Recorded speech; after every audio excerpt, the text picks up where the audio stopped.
ये छोटे दायरे की बात नहीं है, ये पार्टियों से उठ के ऊपर ये देश की सभी औरतों के सम्मान की लड़ाई है और ये सीमित नहीं किया जा सकता। इसे उसी नजर से देखना होगा। अब देश के लिए सवाल यह है कि क्योंकि दोषी एक बड़ा आदमी है, तो क्या यह सिस्टम उसे सुरक्षा कवच पहना रहा है या मंशा सजा देने की है? किसी भी केस की बुनियाद एफआईआर होती है और एफआईआर एक पब्लिक डॉक्यूमेंट है। अभी तक वो डॉक्यूमेंट पब्लिक नहीं हुए। मेरा सवाल है 10 दिन क्यों लगे एफआईआर दर्ज कराने में? अहम बात यह है कि women of esteem, recognition, champions, अगर उनका यह हाल है, अगर उनको 10-10 दिन सड़कों पे भटकना पड़ रहा है, तो एक आम नागरिक का क्या हाल होगा? यह सारा देश सवाल कर रहा है। यह सिस्टम पे सवाल है। यह मेरी निजी लड़ाई नहीं है। और मैं आपको बता दूं, justice delayed is justice denied. अगर ज्यादा देर ये जस्टिस डिनाई हुआ तो सिद्धू जान की बाजी लड़ाएगा, जान की बाजी। और मैं फड़ नहीं मारता हूं। सबसे पहली बात, कार्रवाई दोषी पे नहीं, उस अफसर पे भी कीजिए जिसने 10 दिन एफआईआर दर्ज नहीं की। Lalita Kumari versus the state of UP, it is mandatory to register the FIR once a cognizable offense is deciphered. और वो जो cognizable offense proven हो गया है, तो फिर उसकी ऑप्शन नहीं है, उसे FIR दर्ज करनी पड़ेगी। और अगर वो नहीं करता तो 166 के तहत 2 साल कैद भी हो सकती है। नंबर 2, सबसे बड़ा सवाल कि दोषी एक डोमिनेंट पोजीशन पे है, अक्यूज्ड एक डोमिनेंट इन्फ्लुएंशियल पोजीशन पे है। वो किसी का भी करियर बिगाड़ सकता है और किसी को भी धमका सकता है। तो फिर आप कैसे एक्सपेक्ट करते हैं कि वो इतनी डोमिनेटिंग पोजीशन पे है, एक फेयर इन्वेस्टिगेशन होगी? Where is the moral authority now? He must resign for a fair probe, for a fair investigation. FIR दर्ज इसलिए नहीं की गई, कमेटी बनाने का मतलब पूरा देश समझता है। You are sweeping things under the carpet. FIR का मतलब, इसका कमेटी का मतलब क्या है? कि ठंडे बस्ते में डाल दो, भटकने दो और देरी करो, डिले करो, डिली डाली। कितनी कमेटियों ने सजा दी है भाई? फिर अहम सवाल जिस पे मैं आ रहा हूं, सबसे महत्वपूर्ण सवाल, अब जो एफआईआर हुई है और कोर्ट की प्रोसीडिंग से मैं पूरी तरह से कन्विंस्ड हूं, वो पॉस्को एक्ट के तहत हुई है। पॉस्को में, POCSO is not a bailable offence. जब वो बेलेबल ऑफेंस नहीं है, किस धारा के तहत किया है? आप माइल्ड एफआईआर तो नहीं कर रहे उसे क्लीन चिट देने के लिए, बैकडोर एग्जिट देने के लिए। बताइए किस धारा के तहत आपने वो किया है? और क्योंकि वो माइनर की कंप्लेंट है, उसमें कंसेंट मैटर नहीं करती। मिनिमम सजा 3 से 5 साल है। अरेस्ट क्यों नहीं हुई? I am asking the question. ये अरेस्ट क्यों नहीं हुई?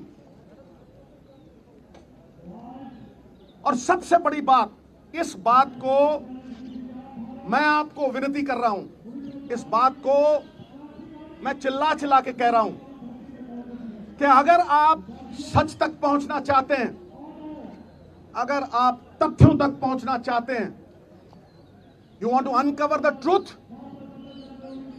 तो जैसे बाकियों की होती है, custodial interrogation is a must. पकड़ो जैसे होता है, अरेस्ट करो, और कस्टोडियल इंटेरोगेशन, वरना it is a meaningless exercise, फिर उसका कोई फायदा नहीं है। बारंबार 10 दिन भटकाते रहे हो, इतने बड़े बड़े लोग हैं, तालीम का जोर इतना, तहजीब का शोर इतना, अरे बरकत क्यों नहीं होती? तुम्हारी नीयत में खराबी है, तुम्हारी नीयत में खराबी है। और देवताओं की नीयत में भी आ जाए अगर फर्क, नजारा चाहे जन्नत का क्यों ना हो जाएगा गर्क। सो ये सबसे अहम मुद्दा है साहब। क्या कानून ऊंचे लोगों के लिए दोहरे मापदंड रखेगा? जिन्होंने देश को गौरवान्वित किया, जिन्होंने मेडल जीते, will you belittle them in front of a nation of 140 crores? Why is this happening? अरे जिनके मत से बनती हैं सरकारें, खेल जगत के चमकते हुए सितारे, आज सड़कों पे दर बदर भटक रहे बेचारे। क्यों? Is the law different for the high and the mighty? It cannot be. Resignation होना चाहिए, इंटेरोगेशन होनी चाहिए, और सबसे बड़ी बात, अरेस्ट करके कस्टोडियल इंटेरोगेशन। मैं इस केंद्र बिंदु पे खड़ा कर रहा हूं। केंद्र बिंदु तो ये लड़कियां हैं। अरे साहब, शेरनियों की दहाड़ है इनकी। नहीं तो जब ऐसे केस होते हैं, धन्य है हमारी संस्कृति, कितने ही बब्बर शेर हो जाए, सवारी तो दुर्गा ही करती, समझे? धन्य है वो मां बाप जिन्होंने ऐसी बेटियों को जन्म दिया जो जुर्रत रखती हैं, जो सवाल करती हैं। क्या आपको लगता है कि ये सिर्फ अपने लिए लड़ रही हैं? ये पूरी दुनिया की औरतों के सम्मान के लिए लड़ रही हैं। और ये दहाड़ चंद लोगों तक सीमित नहीं है, ये मूवमेंट है, movement, it is a movement. You will see support pouring from all quarters. इसे रोक नहीं सकेगा तूफान, जब झूम के उठेगा तिनकों से न टाला जाएगा। सो मेरी आपसे रिक्वेस्ट है, मैं बात लंबी नहीं खींचना चाहता, बात टेक्निकल करूंगा, बात लीगल करूंगा, और बात वो करूंगा जो देश की आवाज है। ये देश देखना चाहता है कि दोहरे मापदंड क्यों हैं बड़े लोगों के साथ।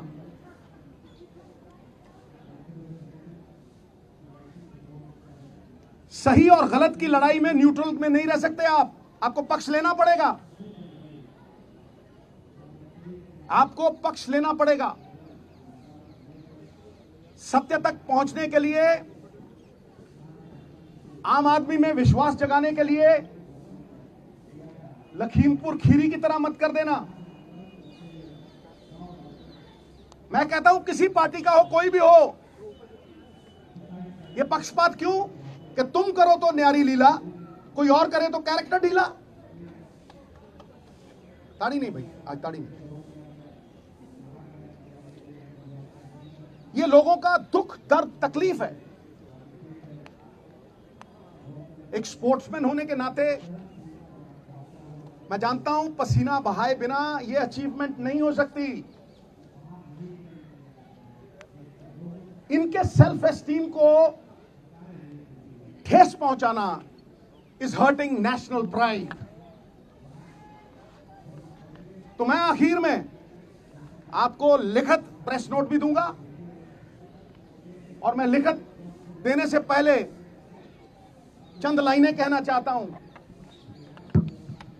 कि हो चुकी है पीर पर्वत सी पिघलनी चाहिए, इस हिमालय से कोई गंगा निकलनी चाहिए। सिर्फ हंगामा खड़ा करना मेरा और इनका मकसद नहीं, सारी कोशिश है कि यह सूरत बदलनी चाहिए। फिर मेरे दिल में ना सही तो तेरे दिल में ही सही, हो कहीं भी आग लेकिन आग जलनी चाहिए, सूरत बदलनी चाहिए। बहुत बहुत धन्यवाद, बहुत बहुत शुक्रिया। मुझे इतना ही कहना था और इतना अगर आपके माध्यम से चला गया तो ये मूवमेंट को और बल मिलेगा। और मैं फिर दोहराता हूं, ये लड़ाई इनकी नहीं है, ये घर घर की लड़ाई है। ये किसी के साथ भी हो सकता है, this can happen to anyone. इसलिए सब मिलके ये लड़ाई लड़ें, पार्टियों से ऊपर उठ के ये लड़ाई लड़ें। ये पांचों उंगलियां कोई टेढ़ी है, कोई लंबी है, कोई छोटी है, लेकिन जब इकट्ठा हो जाती हैं तो अपनी ताकत से 1000 गुना बोझ उठा लेती। बहुत बहुत धन्यवाद। जय हिंद, जय भारत। साहब सवाल तो नहीं सर, मैं एड्रेस करना था, नहीं तो फिर ना मुद्दे भटक जाते हैं। सर एक सवाल सिद्धू साहब इसी पे माइक लीजिए। नहीं माइक आप बोलो। सिद्धू साहब जो ब्रिजभूषण शरण हैं वो ये कह रहे हैं कि इनके खिलाफ राजनीति हो रही है, तमाम विपक्षी पार्टी आ गई। तो इतना ही नहीं, उन्होंने ये भी कहा प्रियंका केजरीवाल तक भी आ गए, तो क्या किया? मैं क्या कह रहा हूं कि किसी साधारण लड़की के साथ जब होता है, किसी भी साधारण लड़की के साथ जब ये मॉलेस्टेशन होती है तो आप माइक नीचे कर लो यार, नीचे कर लो। जब किसी भी लड़की के साथ मॉलेस्टेशन होती है तो क्या आप कमेटी बनाते हो वहां? बताइए, क्या आप कमेटी बनाओगे वहां? इंस्पेक्टर आता है, धारा लगाता है, अंदर ठोक देता है। तो यहां क्यों? ऐसा कुछ नहीं है, एक क्रिमिनल कंप्लेंट है, पॉस्को के तहत एक माइनर की कंप्लेंट है। 9 नामवर खिलाड़ी, गौरवपूर्ण बिताया हुआ 1 घंटा कीर्ति रहित युगों से कहीं बेहतर है दोस्त। इनका पूरा जीवन गौरवान्वित करता है इस देश को। तो 9 खिलाड़ी कंप्लेंट कर रहे हैं। 7 खिलाड़ी माइनर एफिडेविट है। हजूर माइनर जब माइनर कंप्लेंट करता है